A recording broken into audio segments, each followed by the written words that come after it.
Hey YouTube, so this is Karen's new shifter.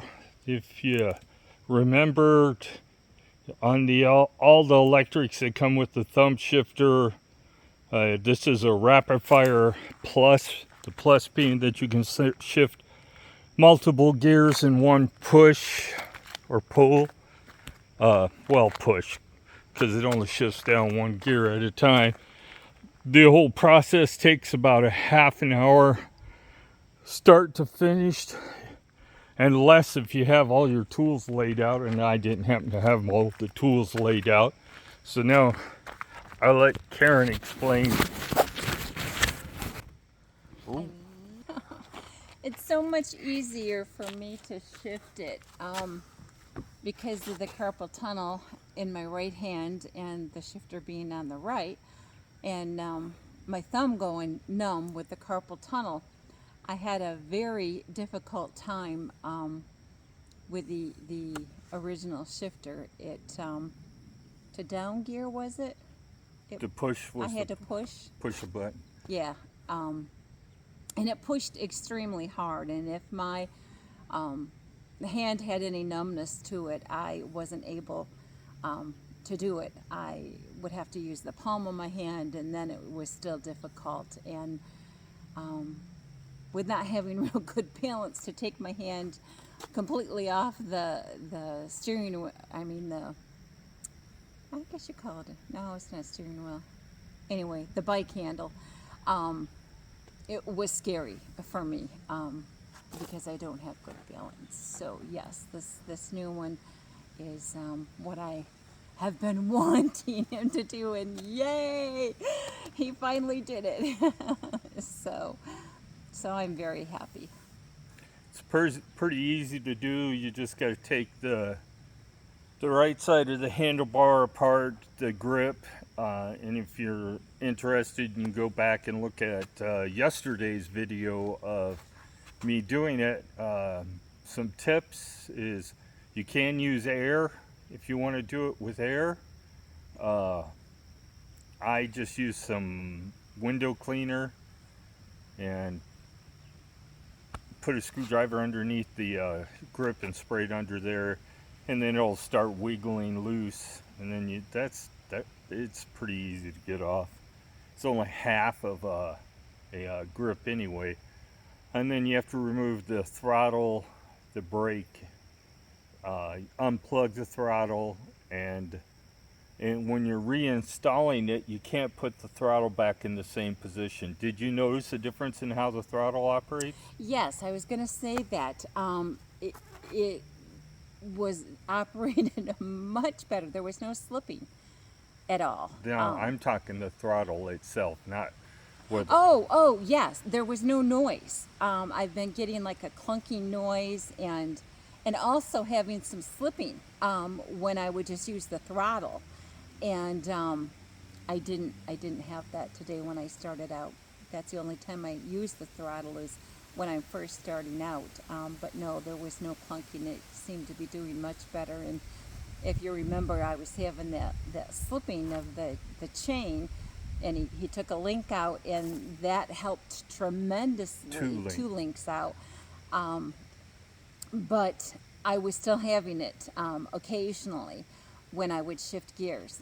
I've been shifting gears the whole ride here, which is 5.5 miles, and there has been zero slippage, zero throttle issues.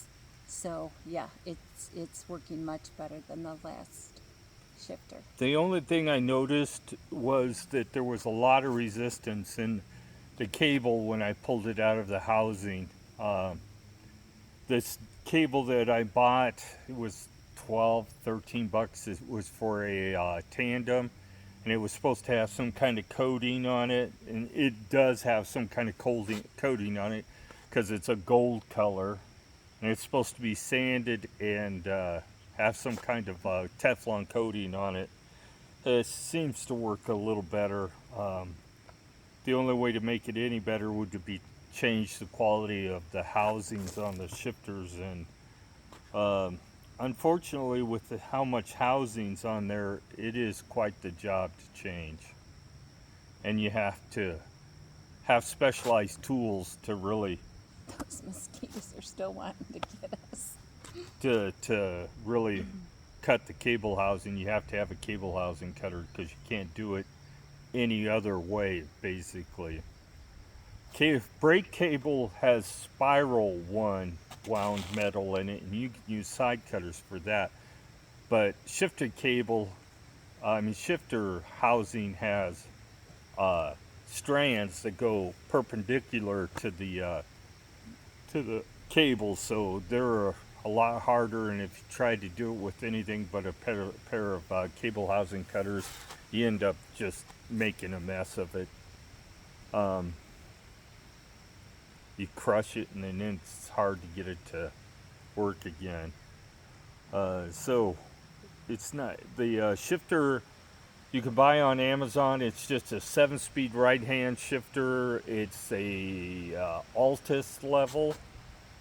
They're not expensive, between $15 and $20 for the shifter.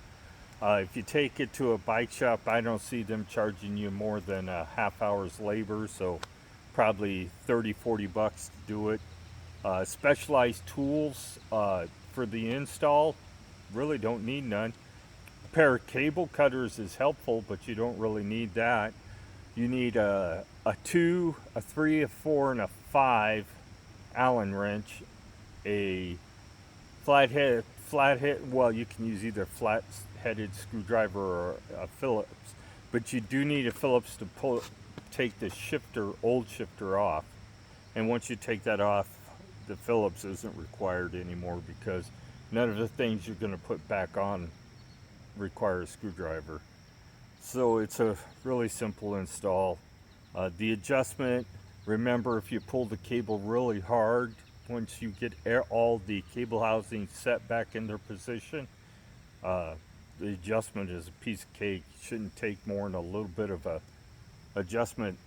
Another advantage, there's a safety advantage to the shifter. You don't have to move your thumb up, twist your hand and push your thumb up to shift.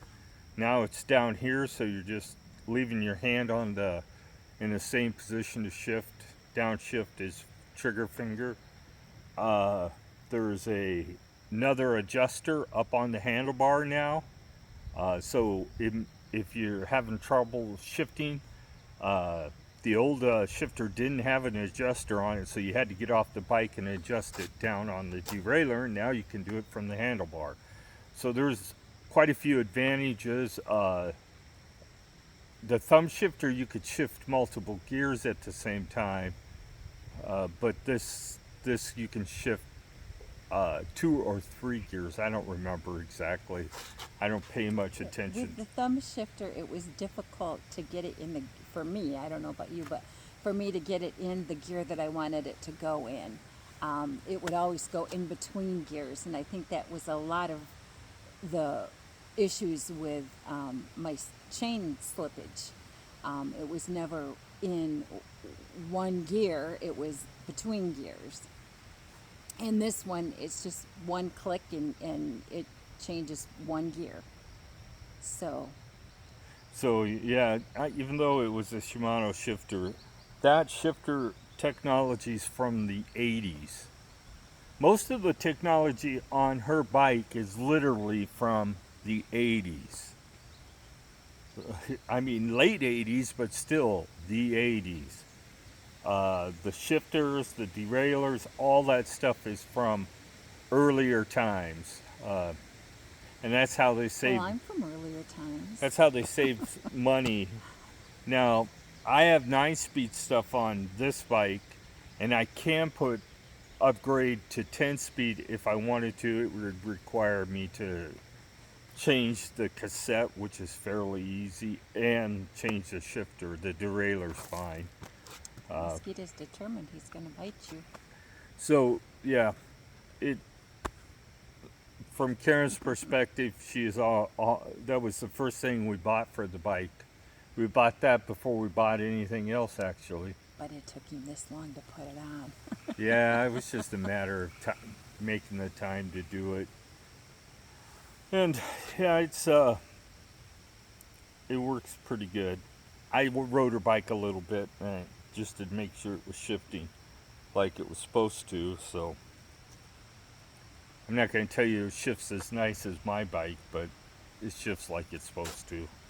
The only other upgrades now with her bike, you could upgrade it to a 9-speed fairly easily. I looked up the price and on Amazon it was $77, and that was for a pretty good quality derailleur, same shifter as I have on my bike, and uh, the freewheel.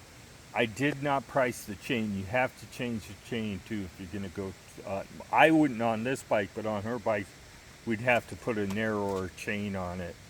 You have to go to a 9 and 10 speed chain, but it's about 70. We'll say $85 with the chain. So it's not real expensive, but the labor, if you went to a bicycle shop to do it, they're probably going to charge you 2 hours of labor to do it. So keep that in mind. 2 hours of labor used to be $60 an hour, and now I don't know. Some people saying they're charging $100 an hour for bike labor.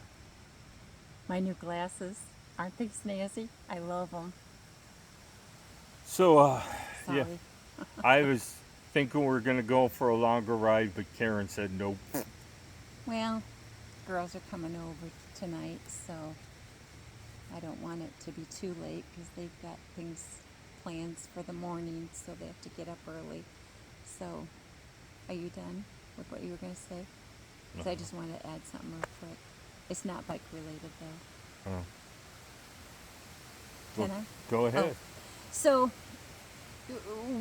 we were talking, I believe it was the last video we did, a couple days ago, anyway, about the tragedy that happened in our little neighboring town of Greenville, where the 3 kids were hit by a hit and run, and they have found the vehicle and the person who did this. And there's so much hate that you see on Facebook now in regards to this and in regards to this young woman. But we can't hate people. We can hate their actions. I hate what she's putting the families through. I hate what her actions did. I hate that she's a meth addict and hasn't been able to change her ways and to get rid of that addiction. But I don't hate her. God wouldn't want us to hate anyone.